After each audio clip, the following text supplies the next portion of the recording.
என் அன்பு உள்ளங்களுக்கு வணக்கம். இன்னைக்கு நான் என்கிட்ட இருக்கிற சில நட்ஸ் வகைகளை வச்சு ஒரு லட்டு செய்யலான்னு இருக்கிறேங்க. அதுக்கு என்னென்ன தேவையான பொருள்னு பார்க்கலாங்களா?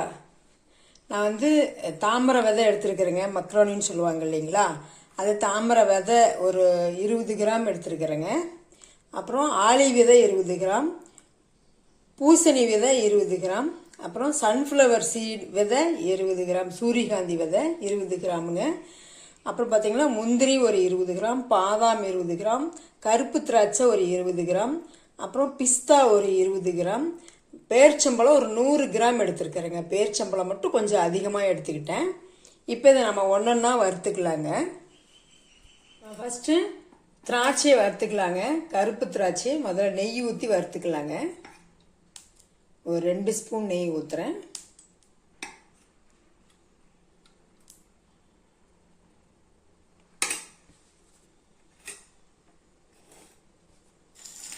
இதை முடிஞ்ச அளவு நீங்கள் நெய் இருந்தால் அப்படியே நெய்யில் ரொம்ப அதிக நெய் தேவையில்லை, ஒரு 2 ஸ்பூன் 3 ஸ்பூன் இருந்தால் போதுமானது.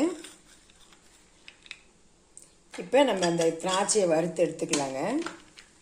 நம்ம திராட்சை புஷ்ஷுன்னு வந்துருச்சுங்க. இப்போ இதை எடுத்துக்கலாம்.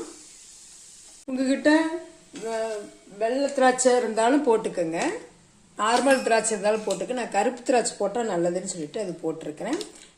ஆளி விதை, இந்த பூசணி விதை, சூரியகாந்தி விதையெல்லாம் இந்த நெய்யிலேயே அப்படியே போட்டு வறுத்துக்கலாங்க. ஆளி விதை போட்டிங்கன்னா வறுக்கும்போது நல்லா வெடிக்குங்க. அதனால் இது மாதிரி ஒரு தட்டை வச்சு மூடிடுங்க. ஒரு 2 நிமிஷம் மூடிடுங்க. மூணு விதையுமே நல்லா வறுபட்டுருச்சுங்க. இந்த பூசணி விதை, ஆளி விதையெல்லாம் பார்த்தீங்கன்னா போட்டோன்னே நல்லா வெடிக்க ஆரம்பிச்சிருச்சு, நல்லா வறுபட்டுருச்சுங்க. இந்த மாதிரி கொஞ்சம் லைட்டாக கலர் இந்த மாதிரி ஆனோன்னே பார்த்தீங்கன்னா எடுத்துக்கலாம். ஏன்னா ஆளி விதையை போட்டு வறுத்துட்டு அதுக்கப்புறம் இந்த 2 விதையும் போடுங்க. ஆனால் இந்த 3 விதையும் ஒன்றா போட்டால் 3 ஒரே மாதிரி தான் வறுபடும். அதுக்காக தான் நான் போட்டேன். இப்போ எடுத்துடலாங்க. அதுக்கப்புறம் இந்த பாதாம், பிஸ்தா, முந்திரி இது 3 ஒரு மாதிரி வறுபடுங்க. இப்போ இதை நெய்யெல்லாம் ஊற்ற தேவையில்லைங்க. நம்ம திராட்சையை வறுத்துட்டு அதில் இருக்கிற நெய்யிலேயே இது எல்லாமே வறுத்துக்கலாம். பார்த்தீங்கன்னா வெறுமனேவும் வறுக்கலாம். கொஞ்சம் நெய் போட்டு வறுத்தோம்னா ரொம்ப சாஃப்டாக இருக்கும், நல்லா சாப்பிட்றதுக்கு நல்லாயிருக்கும். அதுக்காக இப்போ இந்த 3 இதுவும் வறுத்தாச்சுங்க. பாதாம் பருப்பு, முந்திரி, பிஸ்தாலாம் வறுபட்டுருச்சு. இப்போ இதை எடுத்துக்கலாங்க. அடுத்து நம்ம தாமரை விதையை போட்டுக்கலாங்க. அப்படியே வெறும் சட்டியிலே வறுத்துக்கலாம். தாமரை விதை இந்த மாதிரி கலர் சேஞ்ச் ஆனால் போதுங்க. இது ஒரு 2 நிமிஷத்துலேயே நல்லா வறுபட்டுரும். இப்போ இதை எடுத்துக்கலாங்க. அடுத்து நம்ம ஒரே 1 ஸ்பூன் நெய் விட்டுக்கலாங்க. நெய் விட்டுட்டு இந்த பேரிச்சம்பழத்தை போட்டு அப்படியே வதக்கிடலாங்க. ஏன்னா பேரிச்சம்பழம் நல்லா மிக்சியில் போட்டோம்னா அப்படியே ஒட்டிக்குங்க. அதனால் நம்ம மிக்சியில நான் இன்றைக்கி போட போகிறதில்ல. அதனால் இதை கொஞ்சம் நெய் ஊற்றி வறுத்தோம்னா நல்லா பேஸ்ட் மாதிரி வந்துடும். அதுக்காக இந்த மாதிரி பேஸ்ட் மாதிரி பண்ணிக்கோங்க. இப்போ இந்த விதைகள்லாம் கொஞ்சம் நேரம் ஆறட்டும். போய் இது எல்லாத்தையும் நம்ம இந்த மாதிரி ஒரு பாலித்தீன் கவரில் போட்டு, இந்த இடிகள் இருக்குதுங்களே அதை போட்டு தட்டிக்கலாங்க. இப்போ நான் அந்த பாலித்தீன் கவரில் இதெல்லாம் போடுறேன். இந்த மாதிரி தட்டிக்கோங்க. நம்ம நல்லா வறுத்துட்டோம். இதை மிக்சியில் போட்டோம்னு வச்சுக்கோங்களேன், எல்லாம் ஒரு மாதிரி நம்ம என்னென்ன போட்டிருக்கிறோங்களோ தெரியாது, எல்லாம் பேஸ்ட் மாதிரி ஆயிரும். அதுக்காக தான் நீங்கள் அப்படி இல்லை என்னால் இப்படி தட்ட முடியாது அப்படின்னு சொன்னால் இந்த மாதிரி எல்லாருமே எல்லாத்து வீட்லேயும் இருக்கும். அப்படி இல்லைன்னா நமக்கு உரல் கூட குழவி இருக்கும், அதில் நீங்கள் வச்சு தட்டினா கூட தட்டிடலாம். அப்படி இல்லைன்னா மிக்சியில் நீங்கள் பிளெண்டரில் ஒரு 2 ஓட்டு ஓட்டிட்டு எடுத்துக்கோங்க. இந்த மாதிரி நல்லா தட்டி எடுத்துக்கோங்க. இல்லை நீங்கள் பாலித்தீன் கவரில் போட்டு தட்டமெல்லாம் ஆறுனதுக்கப்புறம் தான் பாலித்தீன் கவரில் போடணும், சூடாக போடக்கூடாது. அப்படி நீங்கள் பாலித்தீன் கவரில் போடலைன்னா இந்த மாதிரி பாத்திரம் எடுத்துக்கோங்க. ஈரம் இல்லாத பாத்திரமாக, நல்லா தண்ணி இருக்கக்கூடாது, கெட்டு போயிடும்.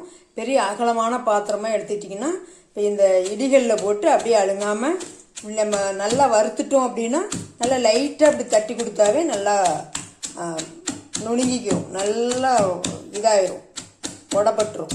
இது கூட நம்ம நம்ம பேரிச்சம்பழம் போட்டாச்சுங்க. நம்ம நல்லா பேஸ்ட் பண்ணணும் இல்லைங்களா, அந்த பேரிச்சம்பழம். அப்புறம் கொஞ்சம் ஏலக்காய் தூள்,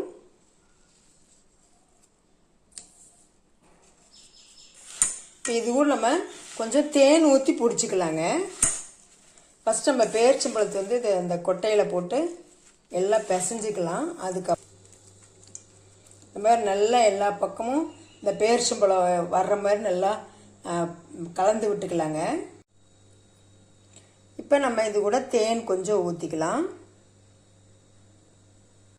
தேன் வந்து ஒரு 50 கிராம் ஊற்றினா போதுங்க. இந்த டம்ளரில் நான் 3/4 டம்ளர் எடுத்தேன். ஒரு 50 கிராம் வந்து 100 கிராம் பிடிக்கிற டம்ளருங்க. இதில் பாதி தான் ஊற்றிருக்கிறேன்.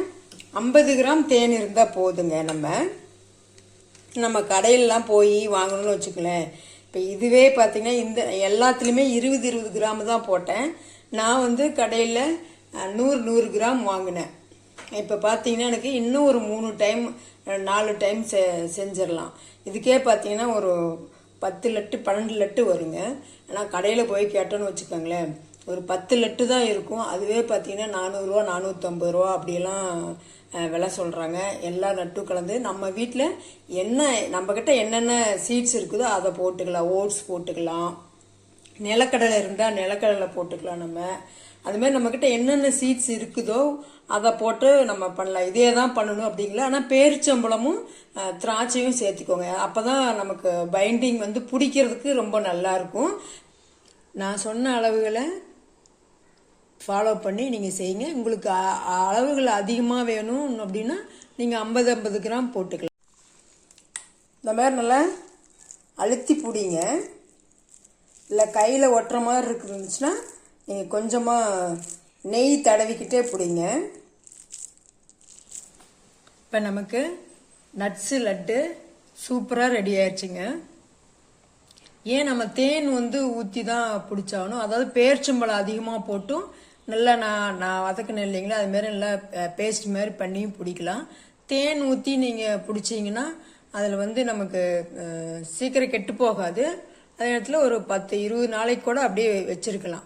ஃப்ரிட்ஜுக்குள்ளே தான் வெளியிலேயே வச்சுருக்கலாம். டப்பாவில் ஏர் டைட்டான பாட்டிலில் போட்டு டப்பாவிலையோ பாட்டிலையோ போட்டு வச்சிட்டிங்கன்னா அப்படியே இருக்கும், கெட்டு போகாது. அதுக்காக தான் தேன் ஊற்றி நம்ம பிடிக்கிறோம். அப்படி இல்லை தேன் இல்லை அப்படின்னு சொன்னால் நெய் ஊற்றி பிடிங்க. தேன் இல்லாத பட்சத்தில் நெய் போட்டுக்க. நெய் ஊற்றி நெய் நல்லா உருக்கி நீங்கள் போட்டு கிளறி பிடிச்சிங்கனாலும் அதுவும் சூப்பராக இருக்கும். டெய்லி ஒரு லட்டு சாப்பிட்டா போதுங்க. கை கால் வலி மூட்டு வலி எல்லா வலியும் பறந்து போகும். தினம் ஒரு லட்டு சாப்பிட்டா போதும்.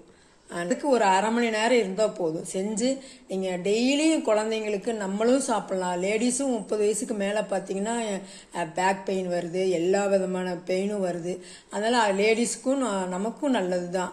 நீங்கள் டெய்லி ஒரு லட்டு குழந்தைங்களுக்கும் கொடுத்துலாம், நம்மளும் சாப்பிட்லாம். இதுமாரி ரொம்ப அதிகமாக செஞ்சு வச்சுக்க தேவையில்லை. இதுமாரி கொஞ்சமாக ஒரு 10 லட்டு அல்லது ஒரு 20 லட்டு செஞ்சு வச்சுக்கிட்டோம்னாவே நமக்கு போதும். ஒரு 3 நாள் 4 நாளைக்கு வச்சு சாப்பிட்டோம்னா அதுக்கப்புறம் நம்ம மாற்றி நம்ம செஞ்சுக்கலாம்.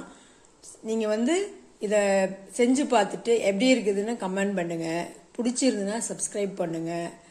ரொம்ப பிடிச்சதுன்னா ஃப்ரெண்ட்ஸ் அண்ட் ரிலேட்டிவ்க்கு ஷேர் பண்ணுங்கள். தேங்க்யூ.